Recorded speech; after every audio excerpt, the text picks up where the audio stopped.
Solemn day, I recall that the first order of business for members of Congress is the solemn act to take an oath to protect and defend the Constitution of the United States.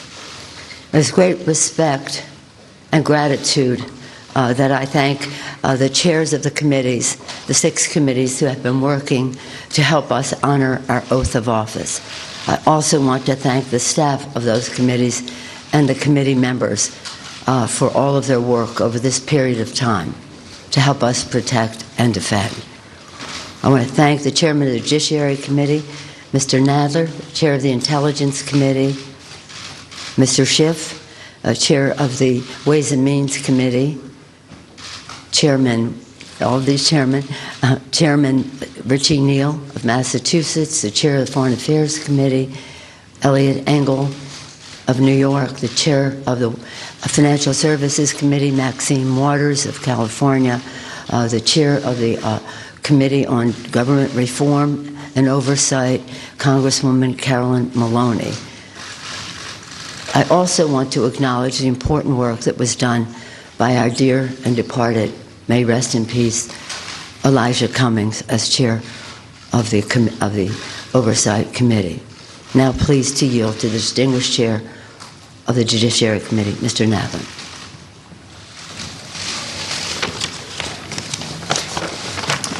Thank you, Madam Speaker. Over the last several months, the investigative committees of the House have been engaged in an impeachment inquiry into President Donald Trump's efforts to solicit foreign interference in the 2020 elections, efforts that compromised our national security and threatened the integrity of our elections. Throughout this inquiry, he has attempted to conceal the evidence from Congress and from the American people. Our president holds the ultimate public trust. When he betrays that trust and puts himself before a country, he endangers the Constitution, he endangers our democracy, and he endangers our national security. The framers of the Constitution prescribed a clear remedy for presidents who so violate their oath of office. That is the power of impeachment.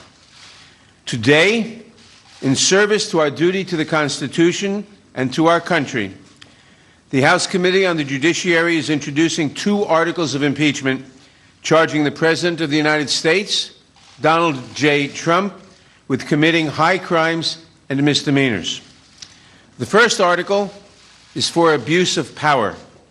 It is an impeachable offense for the President to exercise the powers of his public office to obtain an improper personal benefit while ignoring or injuring the national interest. That is exactly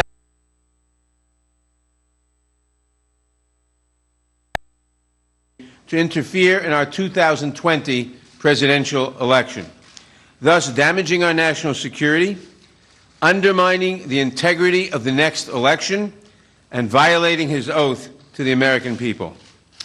These actions, moreover, are consistent with President Trump's previous invitations of foreign interference in our 2016 presidential election. And when he was caught, when the House investigated and opened an impeachment inquiry, President Trump engaged in unprecedented, categorical, and indiscriminate defiance of the impeachment inquiry.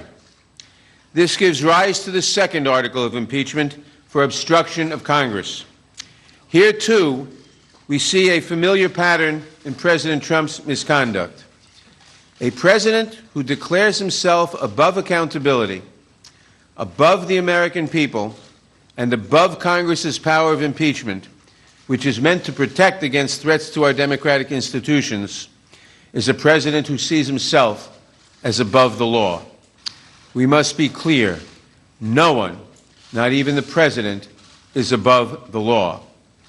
I want to recognize the great contributions of the investigative chairs, particularly Intelligence Committee Chairman Adam Schiff, Foreign Affairs Chairman Eliot Engel, Committee on Oversight and Reform's former chairman, the late Elijah Cummings, and its new chairwoman, Carolyn Maloney, Financial Services Chairwoman Maxine Waters, and Ways and Means Chairman Richard Neal, who helped lay the foundation for the articles we are introducing today.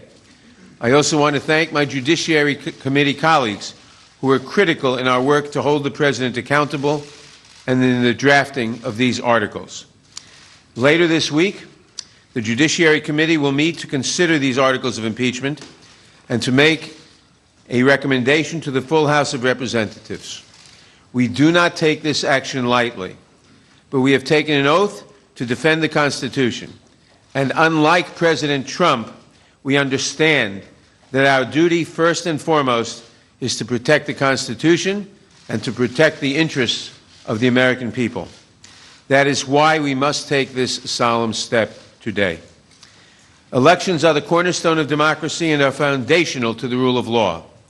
But the integrity of our next election is at risk from a president who has already sought foreign interference in the 2016 and 2020 elections and who consistently puts himself above country. That is why we must act now. I want to turn now to Chairman Schiff, who will explain the evidence that supports these articles and the need for us to act with such urgency today.